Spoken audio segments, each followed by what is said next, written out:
கேள்வி எண் 1. விசும்பில் ஊழி என தொடங்கும் பரிபாடலை எழுதியவர் யார்? கிரந்தையார். கேள்வி எண் 2. சங்க நூல்களில் பண்ணோடு பாடப்பட்ட நூல் எது? பரிபாடல். கேள்வி எண் 3. பரிபாடல் எந்த தொகை நூல்களுள் ஒன்று? 8 தொகை நூல்களுள் ஒன்று. கேள்வி எண் 4. விசும்பில் ஊழி ஊழ் ஊழ் செல்ல என்ற அடியில் ஊழி என்னும் சொல்லின் பொருள் யாது? யுகம். கேள்வி எண் 5. கருவளர் வானத்து இசையில் தோன்றி என்ற அடி இடம்பெற்ற நூல் எது? பரிபாடல்.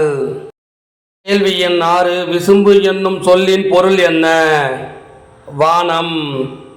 கேள்வி எண் 7. கருவளர் வானத்து இசையில் தோன்றி உரு அறிவரா ஒன்றன் ஊழியும் என்ற வரிகளில் இடம்பெற்றுள்ள இலக்கிய நயம் எது?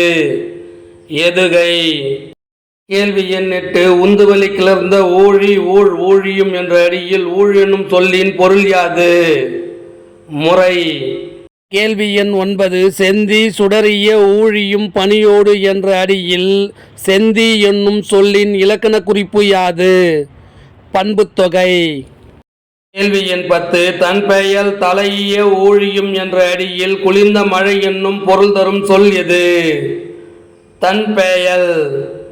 கேள்வி எண் 11. அவையிற்று உள்முறை வெள்ளம் ஆர்தருப்பு என்ற அடியில் உள்ள ஆர்தருப்பு என்னும் சொல்லின் பொருள் யாது? வெள்ளத்தில் மூழ்கி கிடந்த.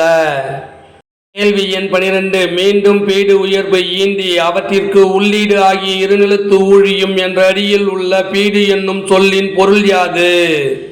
சிறப்பு. கேள்வி எண் 13. மீண்டும் பீடு உயர்வு ஈன்றி அவற்றிற்கு என்ற அடியில் செறிந்து திரண்டு என்னும் பொருள் தரும் சொல் எது? ஈந்தி.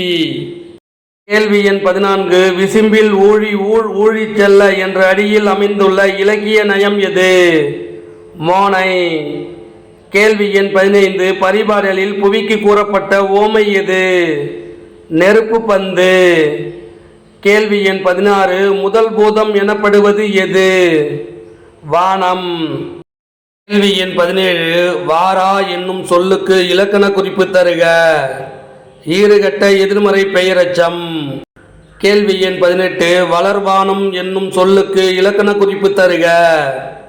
வினைத்தொகை. கேள்வி எண் 19. ஊழ் ஊழ் என்ற சொல்லுக்கு இலக்கண குறிப்பு தருக. அடுக்குத்தொடர்.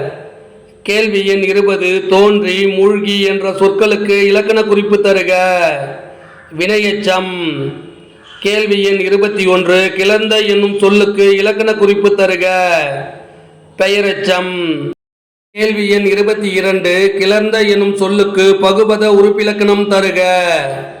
கிளர் கூட்டல் இத்து இந்து கூட்டல் இத்து கூட்டல் ஆ. கிளர் பகுதி. இத்து சந்தி. இத்து இந்து ஆனது விகாரம். இத் இறந்த கால இடைநிலை. ஆ பெயரெச்ச விகுதி. கேள்வி எண் 23. அண்ட பகுதியின் உருண்டை பிறக்கம் என்ற வரி இடம்பெற்ற நூல் எது? திருவாசகம். கேள்வி எண் 24. திருவாசகம் என்ற நூலின் ஆசிரியர் யார்? மாணிக்க வாசகர். கேள்வி எண் 25. 1300 ஆண்டுகளுக்கு முன் திரு அண்ட பகுதி பற்றி கூறியவர் யார்?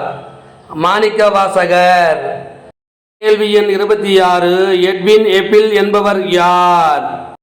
அமெரிக்க வானியல் அறிஞர். கேள்வி எண் 27.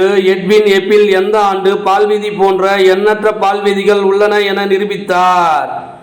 கிபி 1924. கேள்வி எண் 28. பால்விதிகள் கண்டுபிடிப்பில் எட்வின் எப்பிலுக்கு முன்னோடி யார்?